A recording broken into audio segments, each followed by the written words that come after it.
Call this meeting to order. And good evening. Welcome to the April 18, 2024 City Commission meeting. And we're going to start with the invocation and Pledge of Allegiance by Jennifer. Thank you. Let us begin this meeting by taking a brief moment of silence and reflection in remembrance of the former Governor and Senator Bob Graham.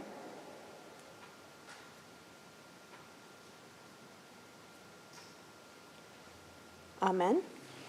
I pledge allegiance To the flag of the United States of America and to the republic for which it stands, one nation, under God, indivisible, with liberty and justice for all.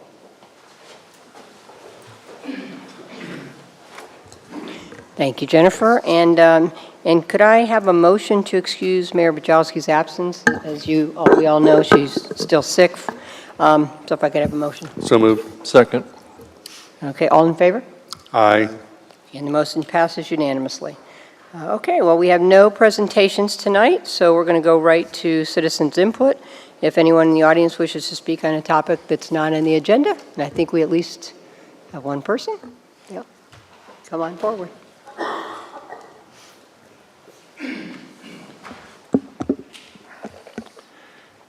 Dale Cox, Broadway and Albert. As we all remember, 2 years ago, we were in the midst of a very controversial subject, and that was the overlay. And there was the red team, the people in the middle, and of course the proponents of the overlay. And one of the things that struck me is that the people that were opposed to the overlay had some very significant concerns that kind of stuck with me. And so what I did is I went and met with George Kenny, who is the coordinator, I think, for the public development, something along that order.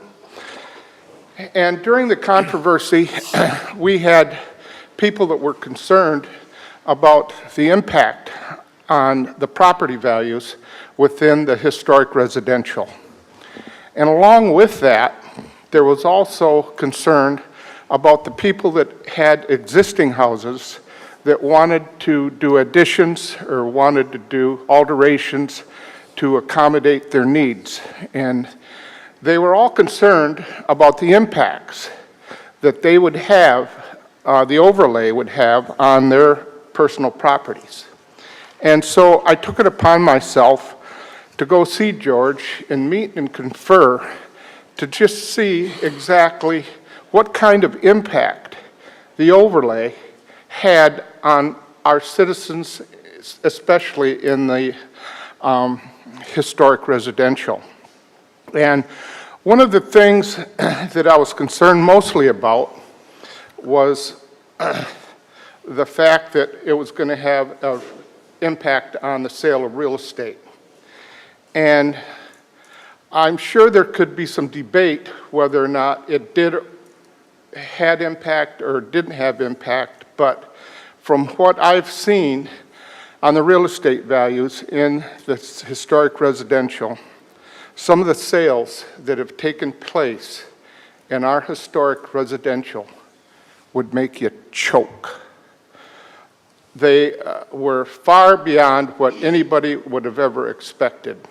And so the effect on the resale or the sale of real estate was something that I was concerned about. And luckily, as far as I could see, that the overlay had little or no impact. And the same could be said for people wanting to do additions and alterations. And with George being at the head of the spear, I felt that I should ask him, was there any community pushback in regards to any applications for tear downs or remodels or anything along that line? And the answer, surprising to me, was zero. zero impact from any of the taxpayers, residents, or anybody that want to do, alter, or tear down, or do whatever they wanted to do with their property. So And Dale, this is great stuff, but try to wrap up, too. So basically, what happened with the overlay was a very positive thing. And a lot of people can argue it. And I'll leave it at that. And in closing, once again, I want to say thank you for what you do. Thank you for what you've done. And thank you for doing the right thing. Thank you for the opportunity to speak. And Dale, thank you, because you were involved in that and got up quite a few times to speak, and we certainly appreciate your input as a citizen back then. Thank you. Okay. We'll just go home now? I know, that was good. Let's go home. Okay, we're going to go to our action items, and we're going to start with 2A, Resolution 24-07, to authorize the city manager to execute the corresponding payment memorandum of agreement, number 03-14, amendment number 1. And Jennifer, if you could read the Resolution 24-07 by title only. Resolution 2407, a resolution of the City Commission of the City of Dunedin, Florida, authorizing execution of Amendment 1 and renewal of PMOA 03-14, District 7 Highway Pattern Pavement Maintenance Memorandum of Agreement, and providing for an effective date. That was Resolution 2407, read by title only. Right, thank you. And I guess I just need a motion. So moved. Second. Okay, and staff presentation to Bob? Yes, Bob Myron-Smith, Director of Economic Development and Housing. This is just a brief. This is in conjunction with FDOT, with Skinner Boulevard. Obviously, we're going with complete streets, 4 lanes, 2 lanes with the roundabouts. And what we have in there is what's called pattern street crosswalks. This is where the asphalt is heated up, and it looks like brick and it's painted red. And part of what FDOT wants to ensure is that every so often that these are friction tests and that the city maintains it. This is pretty common practice. And with the approval tonight, we'll be able to keep on going with local funding agreement with FDOT. So this is something that's fairly common with FDOT. If you're doing some type of more aesthetic type feature, which is these pattern paved crosswalks, that the city will maintain them. And we have these elsewhere in the city also, on Edgewater and some other places. Great, thanks, Bob. Questions for Bob? I'll start with Jeff. Any questions? Thank you, Vice Mayor. You know, just to Mr. clarify, McGowan, I apologize. it's all good. Yeah, Bob, this is the only street, I know there's multiple locations, but they all seem to be on Skinner, right? It's the only place throughout the city where we will have these, right? Do we have them in other areas? Yeah, I believe that might be, trying to think of, no, I don't think there's one on Broadway. This is pretty much all the areas, I think. They're a little bit more where the walkable situation is, so we try to have them in, close to downtown. Okay. Well, and the reason I'm asking, because it actually makes pretty good sense on what they're asking, in my opinion. And I was just wondering why we would be doing this for FDOT in this location and not others. In other areas, they do what's a white painted ladder. So you have the asphalt, Right. and it's more of a ladder. It isn't a decorative brick-looking type feel. Where they didn't heat up the asphalt in those other Correct. locations. That's correct. And this is friction testing. They want to make sure, that it has some tactile feel to it for walkability and okay. for the vehicles to feel it. Is this something that we'll do in-house, or are we going to end up, We'll do probably we have the skill level to do this? we have to hire a consultant to do the friction testing. It's a little bit of a unique type technical art there. And I didn't see it in there. Is there any Do this in airports. idea of how frequently this will have to occur? Yeah, we're looking at every 2 years, I think Every is 2 what they're kind of looking at. Yeah. Okay. Yeah, it is interesting. They do this in airports, much Right. larger scale. And do we know what the cost of that is? No, we're trying to look to secure it, but we don't expect the cost to be anything that's over the top by any means. We're looking into that now. There aren't many operators in the state of Florida that do this friction testing, so we're looking for some guidance from FDOT. Okay. All right. And if this is put down and we find in the future then all of a sudden, without understanding what the costs are, that it becomes cost prohibitive. Is there an opportunity in the future to change this from what we're doing now, that we can re-asphalt or are we locking ourselves into just ongoing expenses? Yeah, we don't expect, I mean, this isn't really an asphalt paving thing. It's more of just a painting thing of red with a special paint that has a little bit more of it. So we don't expect this to be a situation where it's reheated up and redone. We do have some painted crosswalks downtown. There's one on Douglas, there's some other areas, and we really haven't had a problem where we're looking to continually maintain those in any shape or form. Okay, great, thank you, thank you. Okay, great. Commissioner Walker? Thank you, Vice Mayor. Yeah, so the questions with regards to cost, is it the city, our employees that do that testing, or are we bringing a third party on that? No, we have to bring a third party. It's a unique thing with the friction testing. But we do expect the cost, as I said, in the staffing to be, really more of a refresh type situation. Okay. So, no, there aren't, it's just a special, I guess, I don't know all the technical because I haven't seen it done, but I think it's more of a technical type skill where they have certain apparatus that can look at the friction component of it. And to be honest with you, this is something that we really just don't foresee as a real major obligation on the city's part, as far as maintenance.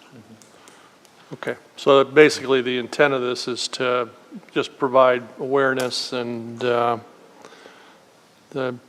this is an ongoing thing because if it's minimal and it falls within the threshold of not requiring commission approval, I think. Correct. I like your word awareness. Yes. Yeah, okay. If it falls into some type of deficit situation, which we have not seen. I mean, I've been here a long time, and we just we do have some already downtown. They're not DOT. They're City of Dunedin painted crosswalks, and we just haven't had that occurrence. We just recently did one. We hired a contractor, of course, to do the one there across from the brewery and the Artisan. That's a painted crosswalk to give you an idea of what we're looking at. All right, yeah, no further questions. Commissioner Tonga? Thank you. Is this an extension of an existing agreement? Yeah, it is. It is. We've had it for 10 years, and we're extending it for another 10 years. That's correct. That is And correct. it's principally to be able to move this contract along that we're waiting for from FDOT. Yes, for Commissioner. Yeah, they will not move forward with the local funding agreement until this has been approved. Yes, that's absolutely correct. Thank you. I have no further Yeah, questions. they held us. Pressure. Yeah, I know they did, and from a staff perspective, it's like, this is a multi-million-dollar deal, and we're talking about painted crosswalks. Okay, that's just the staff. It kind of cracked me up when I saw it because it's Yeah, no, it's that's such a a- small piece of the thing. Yes, but I will tell you this, so I know I just perhaps dinged DOT. They've been fantastic, though. They're already out to get stuff going for the bid letting, so they've not held it up on that.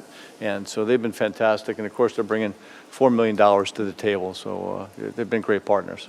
So I don't want to focus on it too much, but. I have nothing further. Thanks. Rebecca, do you have a clarification? I did, Vice Mayor, thank you. I appreciate you letting me. I just wanted to let you know, in the title here on the action item 2A, it says Resolution 2407 authorized the city manager to execute. Well, this afternoon, we realized that the resolution itself actually said the mayor. So the one that you're signing today matches the title of the city manager in that item. And I just wanted to let you know, because that is a change from what was that you had to look at prior to this meeting. So I just wanted to clarify that. Great, thank you. Thank you. And did you have a follow-up real quick? And I'll ask any questions I have. Okay. Thank you, thank you. Yeah, just to follow up, because it's a state road, Bob, if we look at it in 2 years, 4 years, 6 years, and we do have issues, is the state involved in how we respond to those issues? Or it's just up to the city to maintain? It is up to the city. Crosswalks. Yes, Commissioner, it's up to the city to maintain. Okay. Yeah, and landscaping that gets out there. So there'll be a maintenance agreement for all of that. Okay, thank you. Okay. Yeah, I don't have any other questions. I'm going to open it up to the public unless there's anything else. So if anyone from the public has anything to say or wants to come forward, this would be your moment. Okay, I'm going to close it to public input, seeing no one. And I'll go to commission comments. Commissioner Tonga? I have nothing further. Commissioner Dow? Commissioner Warner? I'm just going to say, I think it's great. I love those designs and how they're done, so I'm glad that's part of the whole project. So go forth. Oh, no, appreciate that. Yeah, just being painted red makes a difference as opposed to just a white ladder. Yeah, you know, it really, and we're looking to do a couple more too, actually here soon too in the downtown, so. Okay. So we need to do a roll call vote. Yes, please. Rebecca? Commissioner Tornga? Aye. Commissioner Walker? Aye. Commissioner Gao? Aye. Vice Mayor Freeney? Aye.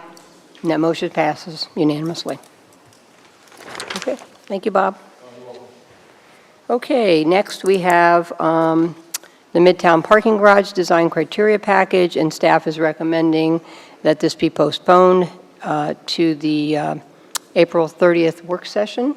I think just out of respect for Mayor Wojcicki, because obviously she cares deeply about this issue too, I think all of us would want that same respect shown. So do I have a motion to postpone? So moved. Second. Okay, all in favor? Aye. And that motion passes unanimously. Thank you. Okay. And is there any concern on we're changing it from a commission meeting, Jennifer, to a workshop? So it would be an action item during the work session, Okay. yes. I mean, I thought about that too. I would prefer I liked that it was a Thursday night So did I. item. But I also get that we have a development agreement that Thursday, the following, and otherwise we're putting it off a month. Right. And I'm okay with that. That's probably Sure. part of it, so. But I'm glad you brought it up, because I kind of liked that it was on a Thursday night, but under the circumstances, probably makes sense. Okay, so we're going to go to 2C, award the construction of the fiscal year '24 wastewater lift station rehabilitation project, TLC Diversified, Inc. of Palmetto, Florida, in the amount of $941,227.25. And I'm going to go right to staff presentation, so Nan and Rodney. Good evening. Nan Bennett, Utilities Director, and I have with me Rodney Rainey, our Collections Manager. So this item is a contract with one of our local contractors to do an annual rehabilitation. We do a number of our lift stations every year. We rehabilitate them. As you know, the infrastructure is, wastewater is corrosive, and so it continually is corroding away, and so we're working hard to keep ahead of the corrosiveness of the environment that the wastewater exists in. So this year, we've looked at all of our stations, evaluated all of our 42 lift stations, and tried to look at core criteria of structural, mechanical, and electrical integrity, and then prioritize the ones that need the most rehabilitating at this time. The other thing we look for is if there's any inflow or infiltration of either rainwater or groundwater that would be contributing to making us treat more wastewater. And the staff have found that lift stations 17, 18, 17's in the Fairway Estates neighborhood, 18 is down in the Scottsdale area. Coach Light Way is lift station number 21 in the Coach Light neighborhood. And then lift stations 29 and 33 over in the Indian Creek, Linwood Court area are the highest priorities within the system for being rehabilitated. So we went to one of our local contractors that holds a contract with this Pinellas County to do this type of work, the rehabilitation of lift stations, and got a proposal that we felt to be fair and to meet our needs. And it runs a little plus or minus $200,000 a station, and that's pretty much just what it costs to rehab a station right now.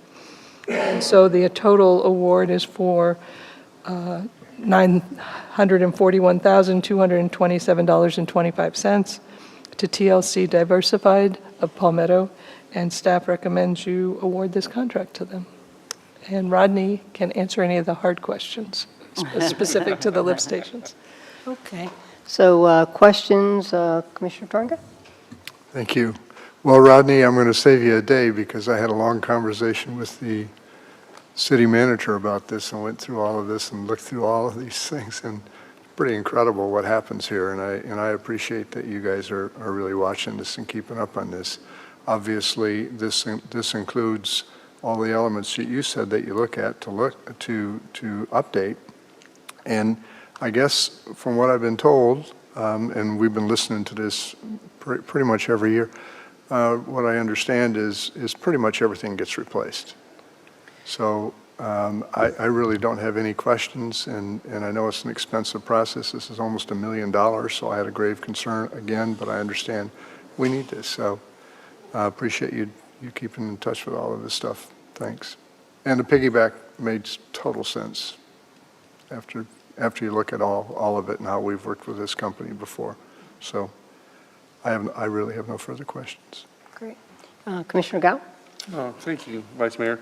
Yeah, and thank you for you guys doing what you do.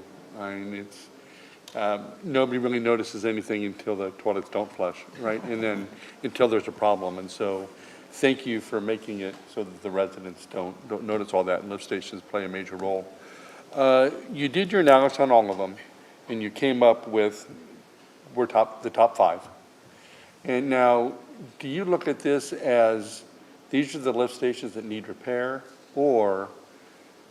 and then how much does that cost? Or it's what's in the budget, how many can we repair with what's in the budget? For the next one that didn't make it on the list, how big a concern is that? It should be on the list, we just don't have the money for it.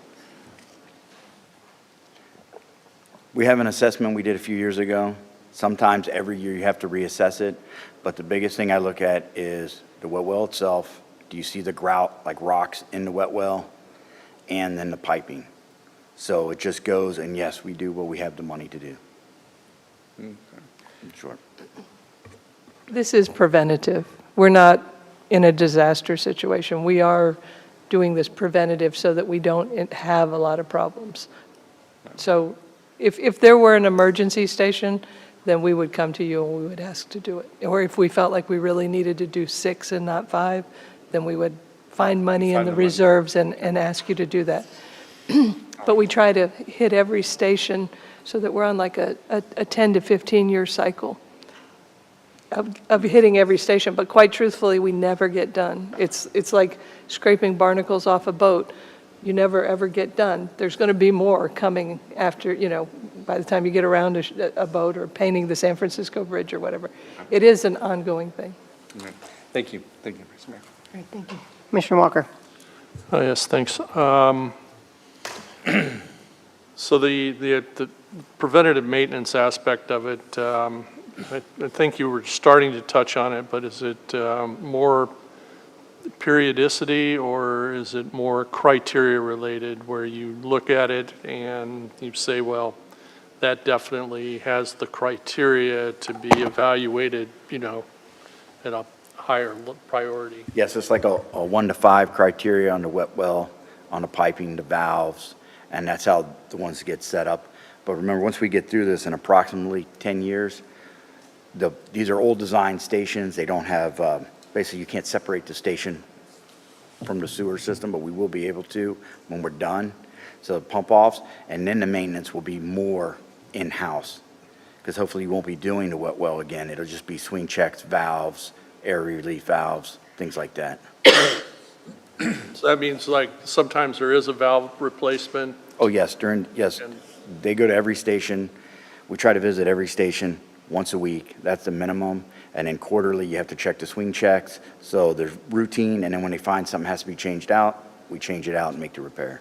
Yeah, okay. Yeah, you got to the heart of it where you have a set of things that you look at Right. on a weekly, monthly, semi-annual basis.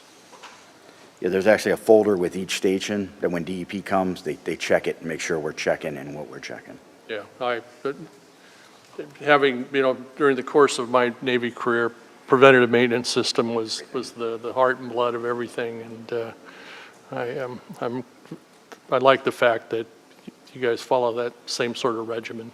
So anyway, thank you.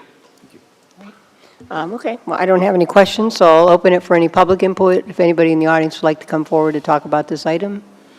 Seeing no one, we'll keep going. I'll close public input. And could I ask for a motion on this item? So moved. Second. Okay. And so, any commission comments? Commissioner Gao? Walker? Thank you. Commissioner Trunka? Thank you.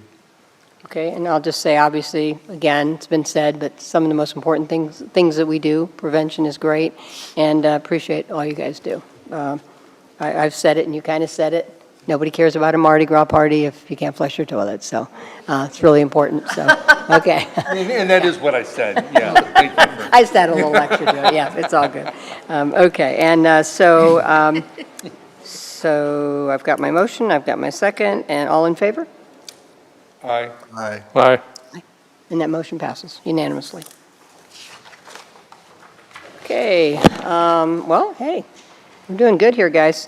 Okay, we've got the proposed agenda for May 2nd, 2024, commission meeting. Do I have any additions or changes? Okay, if I could have a motion to approve the agenda? So moved? Second? Okay, and all in favor? Aye. Aye. And that motion passes, I should say aye. Motion passes unanimously. Thank you. Okay, anybody else have anything they want to add since we're 26 minutes into the meeting? Anything of interest? Okay, well, seeing nothing, I'm going to close the meeting. And we are officially adjourned.